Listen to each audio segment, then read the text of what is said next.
Hey guys, this is शोभित और video शुरू करने से पहले मैं आपको एक इन्फॉर्मेशन देना चाहता हूं कि हमारा नया बैच स्टार्ट हो चुका है आईएमयूसीटी और स्पॉन्सरशिप के लिए, जो कि अगस्त 2024 के लिए है। अगर आप इस बैच को ज्वाइन करना चाहते हो तो फटाफट हमारे नंबर पे कॉल करो, दैट इज 9140191138। इसके अलावा काफी सारे मास्टर क्लासेस भी हो रहे हैं, आप उनको भी ज्वाइन कर सकते हो। जो कि नमस्कार दोस्तों, मैं हूं शोभित और आज के वीडियो में मैं एक्सपीरियंस शेयर करने वाला हूं अक्षत का।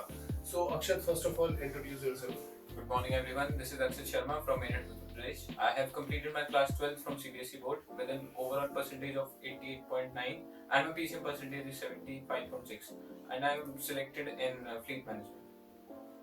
ओके, सो अक्षत, मतलब अब देखो कुछ बातें करते हैं ऐसे कि पहले तो मुझे ये बताओ कि आईएमयूसीटी का प्लान कैसे बना, मर्चेंट नेवी में आने का प्लान कैसे बना? पहले तो मैं सिर्फ बीटेक करने वाला था सबकी तरह। मैंने मेंस का एग्जाम भी दिया था पर मैं क्वालिफाई नहीं कर पाया, मेरा सिर्फ 74 परसेंटेज कुछ आए थे। अच्छा अच्छा। तो फिर सर उसके बाद भी मतलब ऐसा था कि प्राइवेट कॉलेज ही ज्वाइन करेंगे, मतलब मर्चेंट नेवी वाला तो कुछ था ही नहीं, ना कोई फैमिली में है तो ऐसा कुछ पता ही नहीं था। फिर सडनली सर एक मेरे फ्रेंड ने बताया जनवरी में 2023 में कि मैं ट्राई कर रहा था, पर सर उसको कलर ब्लाइंडनेस था। तो उसने कहा कि तू भी ट्राई कर सकता है। तो मैंने सर ये सब रिसर्च वगैरह किया, उसके बाद एग्जाम की प्रिपरेशन करी, फिर एग्जाम दिया। अच्छा अच्छा। तो जब तुम मतलब अभी आईएमयूसीटी सबसे पहले क्लियर किया होगा? यस सर, 2023 में। तो आईएमयूसीटी की प्रिपरेशन कैसे स्टार्ट हुई, मतलब वो स्टोरी कहाँ से स्टार्ट हुई? वो स्टोरी सर मैंने आपको बताया, जैसे उसने मुझे बताया मेरे साथ में बोर्ड्स भी चल रहे थे। तो मैंने पहले बोर्ड्स पे फोकस किया कि पहले बोर्ड्स देखे, फिर उसके बाद से थोड़ा टाइम था मेरे पास, 1 महीने का था, 1-1.5 महीने का टाइम था रिजल्ट आने के बाद। तो रिजल्ट भी थोड़ा मतलब ठीक आया तो घर वालों ने कहा कि चलो कर लो ट्राई, वरना अगर कम आते तो फिर वो लोग कहते हैं बीटेक वगैरह कर लो। ठीक आया तो फिर उन्होंने कहा कि ट्राई कर लो। उसके बाद आईएमयूसीटी का रैंक कितना था? सर 3043। और ये 3043 लाने के लिए कितनी मेहनत करनी पड़ी मुझे? मेहनत थोड़ी बहुत करी है सर, मैं सीरियसली बताऊं तो इतनी नहीं करी, मतलब इतनी करनी चाहिए थी। ठीक है सर, मतलब पढ़ा था, सभी नहीं बिल्कुल नहीं, मतलब ये मान लीजिए 15 दिन पढ़ा था।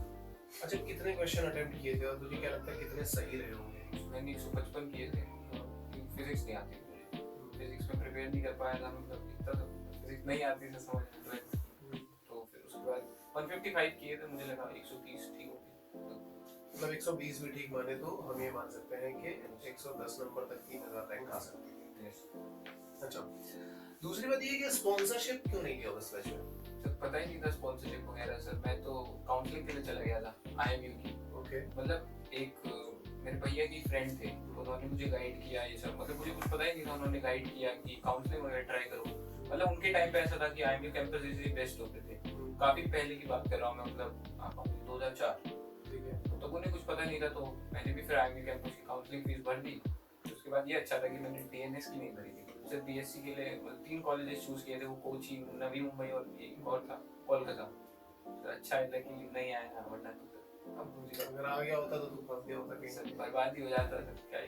अच्छा, उसके बाद तुझे ये स्पॉन्सरशिप की नॉलेज कहाँ से मिली और फिर कोचिंग ज्वाइन करने का जो तेरा सफर था वो कैसा था? सर मैं फिर लास्टली फिर यूट्यूब पे चला गया कि भाई ढूंढ लेते हैं। फिर उसके बाद सर मैंने आपकी वीडियो वगैरह देखी, फिर मैंने पेरेंट्स को भी दिखाई सर आपकी वीडियो, मतलब एक वो थी ना कि डीएनएस मत करो, मतलब विदाउट स्पॉन्सरशिप डीएनएस का कोई फायदा नहीं है। फिर मैंने लास्ट में वही दिखाई थी, फिर उसके बाद उन्होंने कहा कि हाँ ये तो ठीक है, उन्हें आपकी बात मतलब समझ आई, फिर मतलब ठीक रहा, तो फिर मैंने फिर कपिल भैया से बात करी, फिर उसके बाद तुमने क्लास ज्वाइन कर लिया था? Yes sir. अच्छा, अब ये बताओ, तुमने जो कंपनी की स्पॉन्सरशिप यहाँ पे दी, पहले ये बताओ उसकी प्रिपरेशन कितने इंटरव्यू दिए तुमने अभी तक? होगा सर मैंने दिए होंगे, ज्यादा नहीं दिए सर, 20-21 दिए मैक्स बता रहा हूँ सब मिला के। ठीक है। तो सबसे पहला इंटरव्यू किसका दिया तुमने? मैंने सबसे पहला सर कंपनी, सर मैंने दिया था, ग्रेट कर दिया था। तो वो ग्रेट का एक्सपीरियंस हमारा था।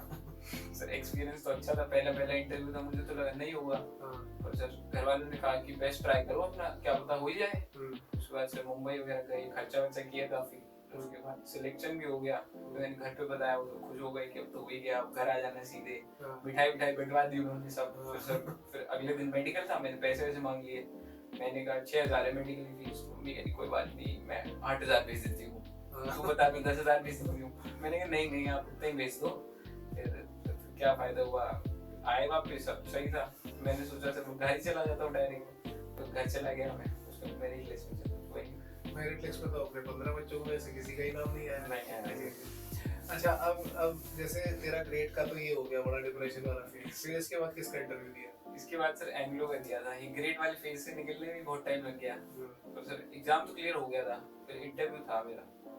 तो इंटरव्यू में क्या हुआ फिर? सर इंटरव्यू ठीक गया था, मतलब वैसे ओवरऑल तो ठीक था, पर मैथ्स के क्वेश्चन में लग हुए थे, उसमें मुझे दिए भी ज्यादा ही सकता नहीं क्या था। तो उन्होंने रीशेड्यूल कर दिया था? हाँ सर, रीशेड्यूल किया था। मतलब उन्होंने ये पूछा था मेरे से कि मुझे तुम्हें सिलेक्ट करना चाहिए, तो मैं तो ऑब्वियसली सर मैंने कहा सर करना चाहिए, आपने सर 3 घंटे मेरा इंटरव्यू लिया है तो आपको सिलेक्ट करना चाहिए। अगर नहीं, मैं नहीं करूँगा, मैं ज़्यादा से ज़्यादा रीशेड्यूल कर सकता हूँ। तो रीशेड्यूलिंग के बाद फिर तुम्हारा किसका इंटरव्यू था, मतलब किसका फ्लीट का कैसे पहुंचे? उसके बाद सर फ्लीट का ही था सर, मैंने देखा मैं एलिजिबल था फ्लीट के लिए, तो फिर मैंने फ्लीट का एग्जाम दिया, सर इंटरव्यू दिया sir, I might not interview का एक्सपीरियंस कैसा रहा? कोई बहुत डिफिकल्ट था या कैसा था? डिफिकल्ट तो नहीं था, मतलब ऐसे ही होता है कि प्रेजेंस ऑफ माइंड ही चेक करते हो, ज्यादा नॉलेज वाला तो मेरा नहीं था। हाँ, जनरली फील्ड मैनेजमेंट में तो यही चेक किया जाता है कि presence of mind। और सर जैसे रिलीजन वाला मुझे बहुत डर लग रहा था, मैं ये सब भी पहन के गया था, अच्छा अच्छा। तो मैंने छुपाया भी नहीं था। तो वो सर कोई सर है वहाँ पे, वो पूछते हैं रिलीजन से रिलेटेड, तो भगवत गीता वगैरह बहुत चलता है वहाँ पे। लकीली मेरे से नहीं पूछा, अगर पूछ लेते तो शायद मैं हमें होता है। नहीं, क्या वो इस बेसिस पे निकालते हैं? फिर भी सर बस कॉन्फिडेंस रखना होता है, जो मुझे समझ आया। मेरे भी 3-4 गलत थे। Okay okay okay okay. तो बेसिकली फिर उसके बाद तूने एंग्लो का इंटरव्यू दिया? हाँ सर, मतलब सबने कहा, आपसे एक बात हुई थी कि इंटरव्यू तो देने जाना चाहिए, शायद क्लियर भी हो गया हो, तो गया था सर।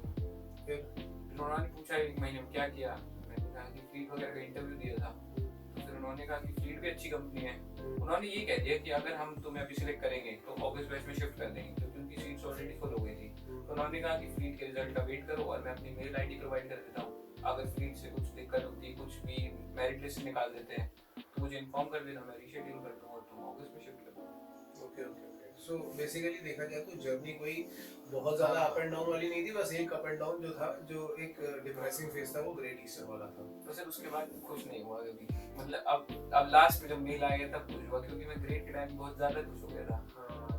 लास्ट तक मैं फिर खुश नहीं हुआ, फिर मुझे वेटिंग लिस्ट में डाल दिया था, सर बहुत बुरा लगता है अभी लास्ट तक। अच्छा, जो बच्चे अभी प्रिपेयर कर रहे हैं उन लोगों के लिए तेरा क्या मैसेज रहेगा? सर उन लोगों को मैं यही कहना चाहूंगा कि अगर कोई कोच वगैरह हायर करे तो ज्यादा अच्छा रहेगा, क्योंकि मतलब जैसे मुझे नहीं मर्चेंट नेवी नहीं हो पाती नॉलेज, जैसे आप यूट्यूब पे जाओगे थोड़ी बहुत मिल जाएगी आपको, और अगर आपको पेरेंट्स को कन्विंस करना है तो कोई कोच हो तो वो कन्विंस कर सकता है, मुझे ऐसा लगता है। तो मेरे केस में भी सर मैं देखा जाए तो आपकी वीडियो से वो लोग कन्विंस हो गए, वरना मैं यहाँ पे नहीं। ओके। तो मतलब एक पहले एक रास्ता था जरा बीटेक में जाने वाला, हाँ, दूसरा है मर्चेंट नेवी में जाने वाला, फिर दोनों में से कौन सा वाला ज्यादा तुझे अच्छा लगा? फिलहाल तो यही अच्छा लग रहा होगा। सर नहीं, मुझे ये अच्छा लग रहा है सर, बीटेक मतलब सभी कर रहे हैं, तो मैंने सोचा था कि नहीं करूँगा, पर ऑप्शन नहीं था कुछ, मैं सीएस से फिर बीटेक ही करता हूँ। चलो सही है। सो अभी वैसे अपने फील्ड में काफी सारे बच्चे चले गए, पुराने वाले बैच में भी काफी सारे बच्चे। तू कॉलेज कौन सा ज्वाइन कर रहा है? कॉलेज से मुझे एमएड मिला है सर। एमएड मिला है। चलो, तो मेरी तरफ से कांग्रेचुलेशंस, एंड आगे जितने भी स्टूडेंट आएंगे उन सभी स्टूडेंट को अपनी तरफ से गाइड भी करते रहना, जो तुमसे पूछे सही तरीके से गाइड करना। Okay, all the best.